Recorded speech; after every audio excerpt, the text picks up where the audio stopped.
Why, hello. I am here to talk to you about another book thoughts, or for another book thoughts, whatever, something along those lines. In this case, it is The Case of the Toxic Spell Dump by Harry Turtledove. This book is a bit different. It is kind of an urban fantasy, kind of a mystery, but also, well, I mean, it is an urban fantasy. We'll get into that in a second. Uh, here's what's to know top level about this book. It is about a EPA investigator. EPA, however, is not the Environmental Protection Agency. No, it's the Environmental Perfection Agency, because this is a magical world, and we need to see how the different mythical things interact with each other in the Barony of Angels, which is functionally Los Angeles. Because that's right, we are in the United States, but it's not the United States, it's the Confederacy. But not that Confederacy, to be clear, not that Confederacy. It is a world that everything is magic. Technology is replaced almost entirely with magic. Feels 1990s, but magic. And that has also had a lot of effect on the development of world events, from the fact that the Aztec Empire still exists. It had, the Spanish came over, but the Aztec Empire is still ruled by Aztecs, to things like Persia is being run by, traditional Zoroastrians, right? So we've got a lot of things going on. So what do you got to know about the magic in this world? So that's the politics. What do you got to know about the magic? The magic is based on a combination of mythical creatures and religious magic. All the religions are in some level true. We don't investigate like conflicting creation myths or anything like that. All of the players from the religions exist and all have varying levels of power and varying powers, and that's tied to belief. So, the Christian God, very, very powerful. Ancient Greek gods, not so powerful. But they're willing to give you what they got if you keep worshiping them to, juice a little power towards them. We have a very complicated set of replacing current technology with magic technology based on puns, but then explaining how it works so it makes sense. One great example is micro imps. They figured out how to make micro imps, very powerful for doing processing, to have many of them. That's explained, and that they keep making them smaller, and able to put more of them in a device. There's a thing called gin splicing. Gin, DJINN. Gin splicing. That is, I'm not going to explain what it is because that's something you find out in the story, but it almost makes sense, right? It's really one of those stories that they start with the puns, but make it all make sense in the end. So we have a EPA detective, or not detective, investigator, David Fisher, and he is put in on a case because his boss's boss calls him up one night and says, "Hey, I need you to look into this, but let's keep it on the down low." That obviously explodes into many different directions. He also has other work he has to take care of. He has a loving and smart fiance, lady friend, fiance type. He meets a lot of people. There's a lot of characters. They're all really well done. And that's all fun. That's all fun. The case obviously goes in the classic detective story tropes. The case doesn't go as he expects. It goes off in a million ways, and he has to, put some, get this, what do they call that? He's got to work the pavement. He's got to get out there. He's got to do the investigating the hard way.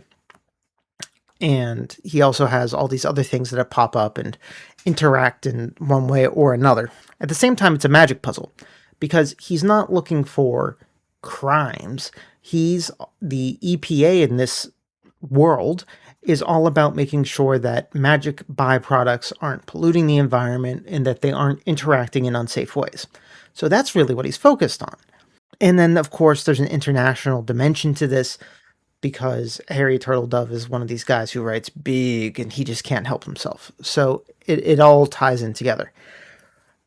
But it's also none of these things, right? You expect a detective story that the reader is going to be able to not necessarily figure it all out by themselves, but they have to be able to at least start making some guesses as to what's happening or where the story's going.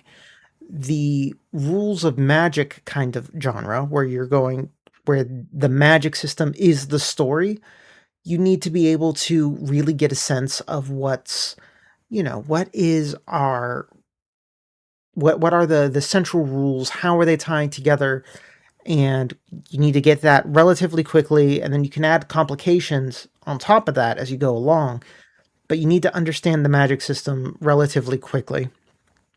And then the international story, intrigue and all of that. Well, that's something that takes a different kind of story than what we're telling, a very focused in one valley kind of story. Now, I'm going to say that I wasn't in a position to guess what was happening or going to happen with either the detective story or the magic for like 80% of the novel. It was really hard to do that. There was just constantly new information, new leads, new directions, new side stories happening, and I felt like I was not equipped to process all of that and actually then take it to the next step of making guesses till about 80% of the way through. So that kind of makes it a little different than your average detective story or average magic system story. Another thing I will say is for a urban fantasy type, a lot of urban fantasies rely on people kind of knowing some basics of, like knowing your Greek gods and mythology if you're reading something that's based on that or so on. This one is really widespread what it pulls from. That's not surprising given that it's a Harry Turtledove novel and he's kind of obsessed with these things and very broad knowledge base that he works from. But that is worth noting. So the Magic EPA was a really fun concept because it was really looking at then magic and magic systems from a direction that you don't often get to see, right? What is the effect of having, some medieval fruit vampires end up in Los Angeles? What does that mean for the ecology and the fun word that they added in or that was invented in this book, the theology, as in the theology ecology, right? Will adding leprechauns to the barony of angels, will importing leprechauns and letting them propagate in the wild in the barony of angels cause too much undue stress on the local gods from back in the Native American times? That's these are the questions that the Environmental Perfection Agency has to think about, and that was kind of fun. I really liked it. Thinking about spell byproducts, how byproducts have to be stored, disposed of, excess enchantment washed away in some form or another. That was a really fun concept that I kind of want to see worked somewhere else. Another thing that was really interesting about this book was for the first 80% of the book, I felt like I was constantly getting new details, new facets, new threads, just new stuff all the time, unrelenting. And because of that, I'm like, oh, this is a guy who's just really into his world building. And he's trying to give me some red herrings. He's trying to give me just a bunch of stuff, right? That maybe I have to sort through because either he had a fun idea and he didn't want to cut it, or he had, you know, he wasn't. I haven't read him writing. I haven't heard of him writing any other mystery novels. Maybe he thought he needed more red herrings than he did to drag it out, or something along those lines.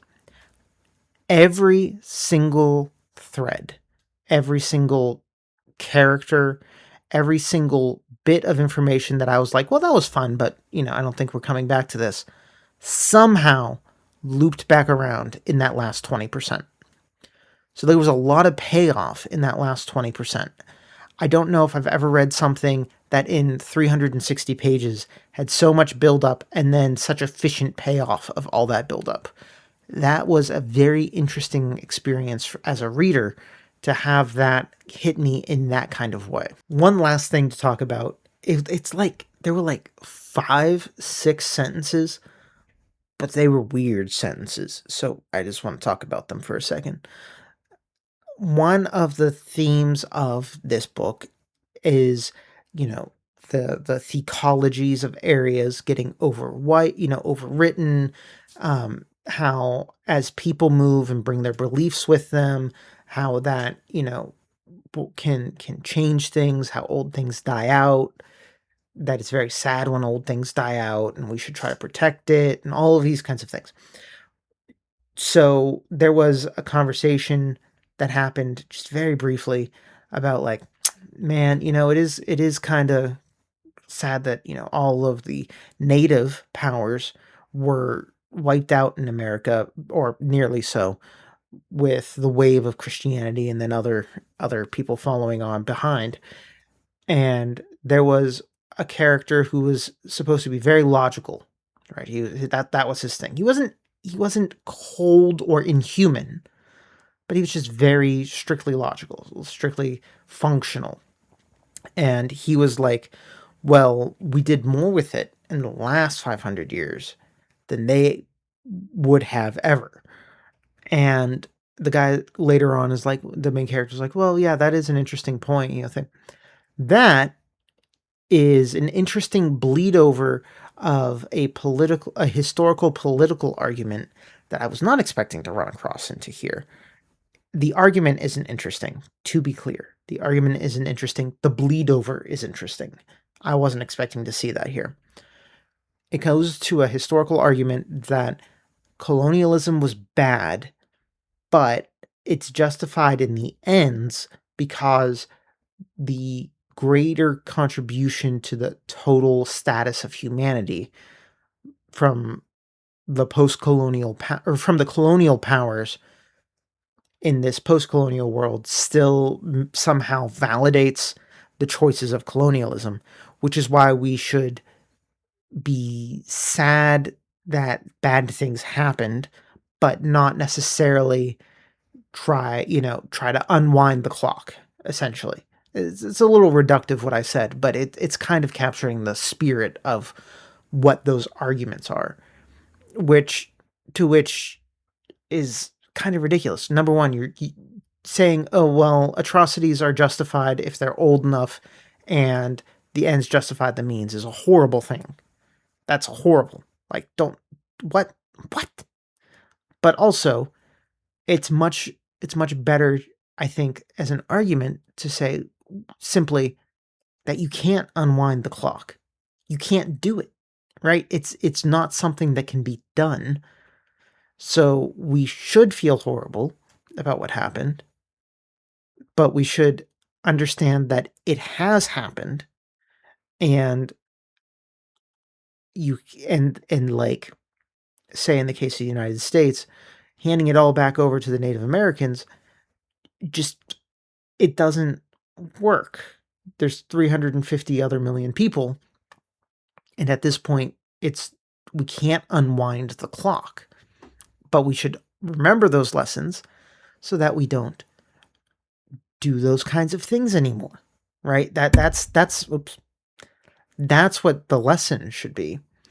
Not, well, it was bad, but in the ends justified the means, which then leaves you open to arguments that, well, this would be bad, but in 200 years, it would also be better for humanity, right? That's not an acceptable line of thought. Again, it was like 6 lines in this book, but it really struck me because I wasn't expecting to see that here. It was a little out of place, and I wanted to comment on it. But that's all I have to say about this book for now. I am going to be busy a lot in the near future. So I'm going to keep trying to upload on a reasonable schedule, but if you just don't want to miss things, subscribe. Give me a like on this video if you thought this was interesting. Comments I always like to see and try to respond to. And I will catch you guys next time. Bye-bye.